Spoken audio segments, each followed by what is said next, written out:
So some numericals on string equation. The first numerical, example number 5.1, the statement of the problem in the power system shown in the figure. The three-phase fault occurs at point P and the fault line was opened a little later. Find the power output equation for the pre-fault, during the fault and the post-fault condition. What he is asked is, what should be the power angle equation before the fault occurs at this point and during the fault. Subsequently, this faulty line is opened, then what is the power angle equation? We know that the power angle equation is given by, that is P is equal to that is EV by XS sin delta. Okay, that is here the sending end voltage, that is E, is given and the infinite voltage 1 per unit is also given. Then at a different the condition, that is a pre-fault condition, then it will not come into picture, that is the fault point is not come into picture. Then you have to find out what is the equivalent reactance seen from the generator to infinite bus, that is your XS when it is the pre-fault condition. Then the during the fault condition, just you have to short with the ground, then find out what is the reactance between generator to infinite bus. That is the excess during the fault. In the post fault condition, this particular line is taken off. In that case, what is the reactance between these two? Whereas E and B remains the same. In that case, what are the power angle equations for the pre-fault condition, during the fault condition, and post-fault condition, that you have to find out. Okay, just to start with the first thing, we have to start with the pre-fault condition. Once again, I shown here the diagram for the given network. Then my object is to find out the reactance between generator and infinite bus here. Just you have to look into here. Just I have drawn here the reactance diagram of the given network, single line diagram here. That is 0.28 is the generator reactance, it is a 0.28, whereas the 0.16 is the reactance of the transformer which is connected to infinite bus, that is shown here. Then the infinite bus and the generator, they are having represented with the source of 1.25 per unit and the infinite bus is 1 per unit. Here there are two lines here with the generator on either side of the line. Then the total reactance here is 0.16 plus 0.24 plus 0.16, that comes out to be 0.56 in the line number 1. The line 2 also, it is comprised of 0.16 reactance of the transformer, 0.24 of the transmission line and 0.16 of the transformer. And sum of these three reactances, once again it is 50, 0.56. Now we have to reduce this network by reducing this parallel combination, that is come in series with 0.16 and 0.28. Therefore, what I am getting here is the total reactance seen from the generator to infinite bus is 0.72. Therefore, my power angle equation will be, that is EV by X into sin delta, that is 1.25 into 1 divided by 0.72 sin delta. Therefore, the power angle equation P is given by 1.736 sin delta is the power angle equation before the fault occurs. Then what happens when it is during the fault? What is the power transfer? Just once again, for this fault condition at point P, to draw the equivalent reactance diagram from the single line diagram. It is appears like this.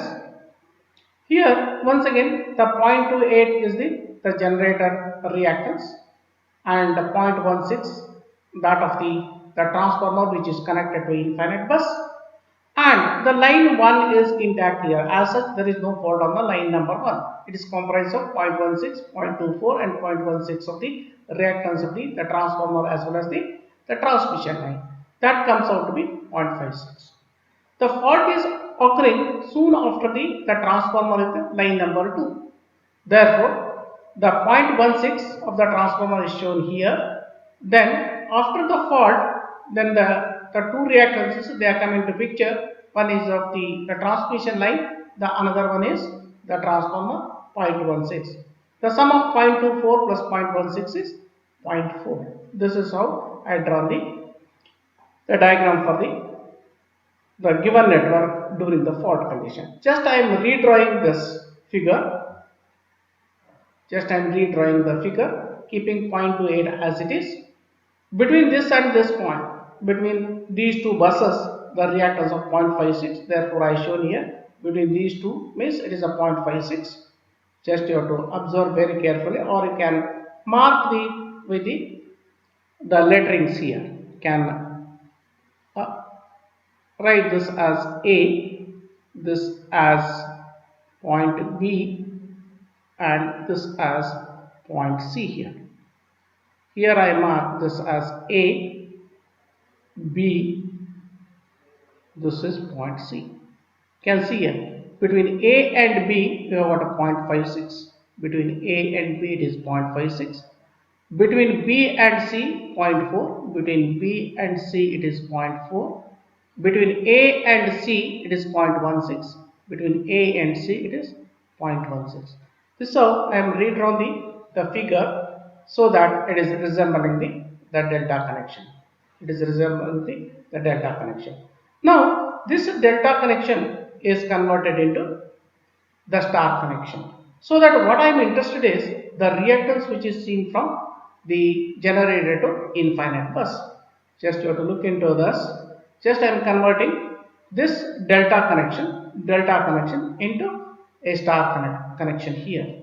That is 0.56, 0.4, 0.16 of a delta connection is converted into its equivalent star connection here, having the reactance of 0.08, 0.2 and 0.057.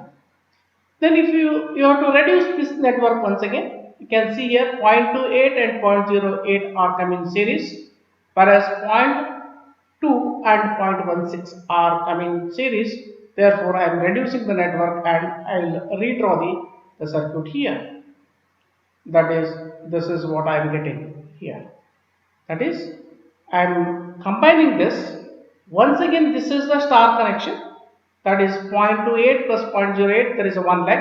0.2 and 0.16 is another leg, and 0.057 is the another leg. It is a star connection here. Delta is connected into a star by simplifying this, adding this reactances here and here, and this is one star connection you are getting. That star is once again converted into the delta connection here. So that what I am interested is what is the reactance between the sending end and the receiving end. That is what I am interested is the reactance which is seen from these 2 points. That is, you can call M and N. Because the potential at this point is 1.25 and the potential at this point N is 1 per unit. Then my power angle equation is P is equal to EV by X into sin delta. That is the reactance which is seen from the sending end to the receiving end. That is these are not taken part. These two reactances they are not taking into part in the power transfer. Therefore, this reactance is very important for me for transfer. That is, this is a reactance what you are looking for during the fault condition. Therefore,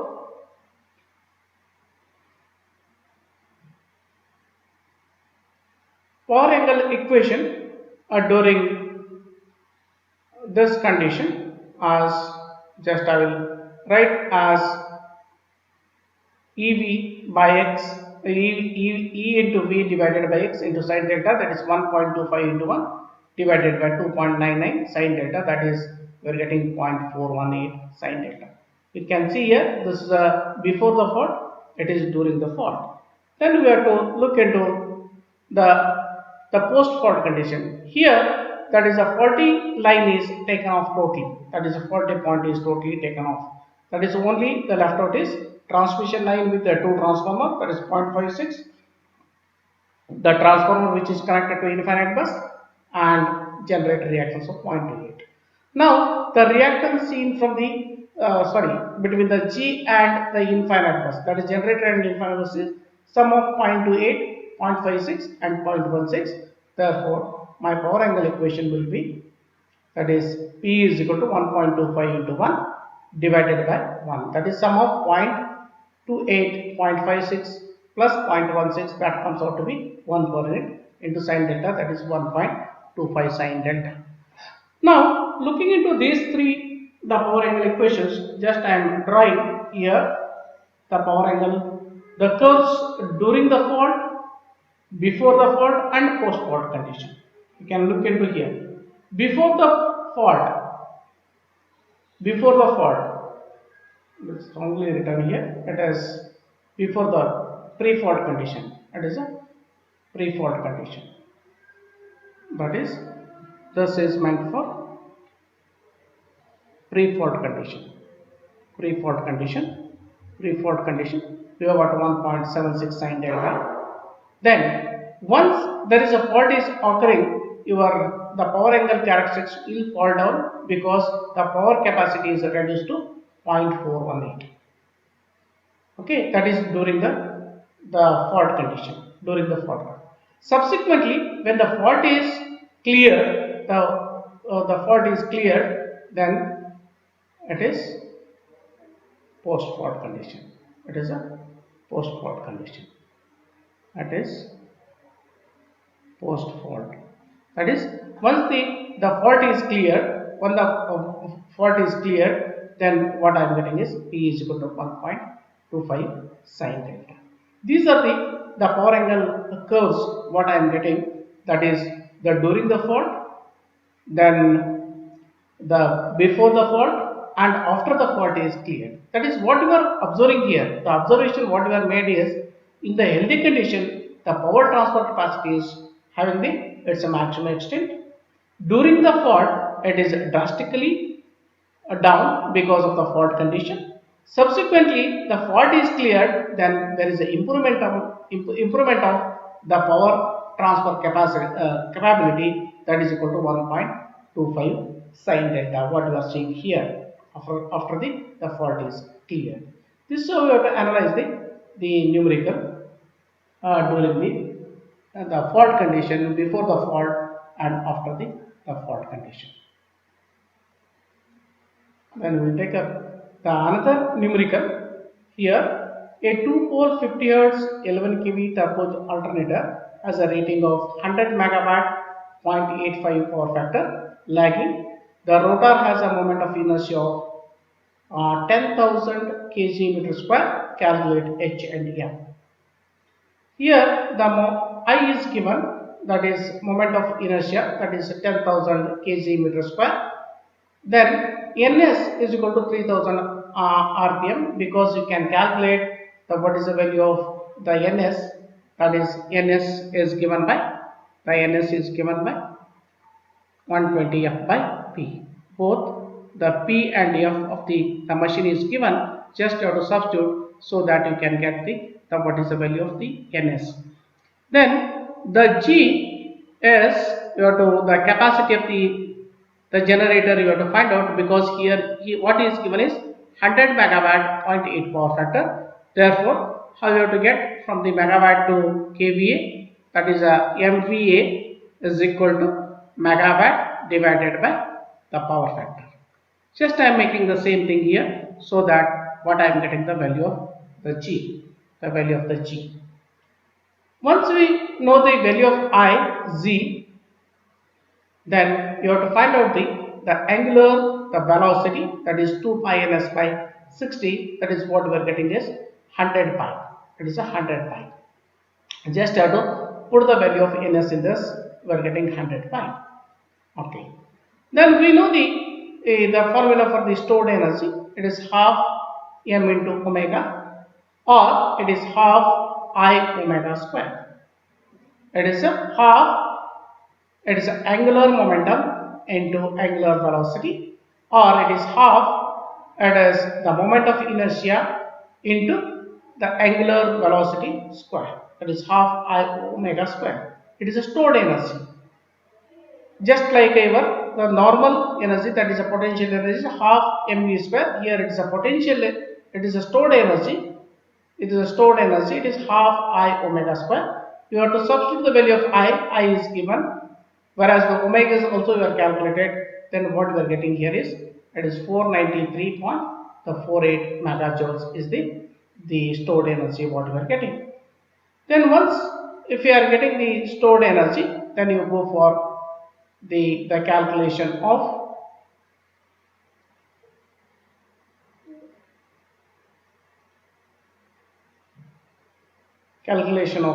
the stored energy as given by Z into H.